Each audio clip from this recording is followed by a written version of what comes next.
Data is considered to be at rest when it is stored on a device of some kind, for example, a flash drive, an external hard drive, a computer, and so on. While it can seem that idle data is safe from unauthorized access, this is not the case.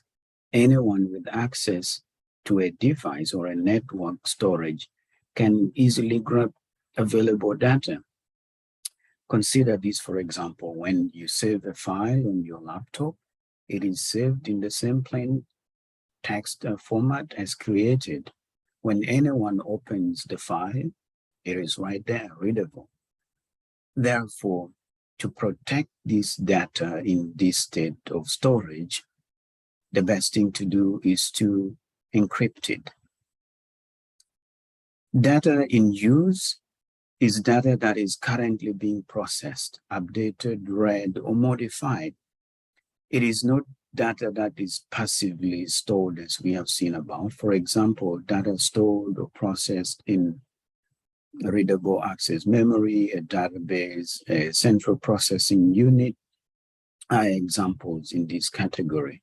Now, to protect them, the best things to do would be tracking and reporting data access to detect suspicious activity and potential threats. For example, monitoring login attempts to platforms with sensitive information, strict access controlled endpoint security management with authentication measures in place, full disk or memory and encryption, well-documented data loss prevention, and disaster recovery plans in place, non-disclosure agreements, specifically for employees and stakeholders.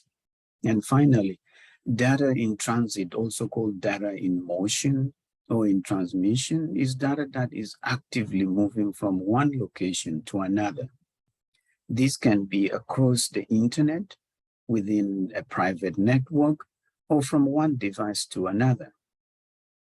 So much of what we do daily in our work or lives involves data in transit, sending an email, browsing an online, accessing cloud applications, and sending text messages on our phone, create data in transit. So how do we protect this kind of data? As data moves across the internet or a private network, it passes through several servers exchanging information, or what we call handshake, before it reaches its destination. It is not linear. For example, thinking of point A to B. This means opportunities for the wrong people to access data is great. So to secure it, we need end-to-end encryption to secure data exchange. This ensures that data is encrypted so that only the sender and the intended receiver access that information. Alternatively, we can encrypt our network traffic with a virtual private network or VPN. The strategic solutions changes according to the need and where the data is being sent, along with the transmission line selected for data to travel or stored. It is between secured entity to the secured entity. Then we may not need a much higher security level like hashing it. If it is between not secured entities, then we will have to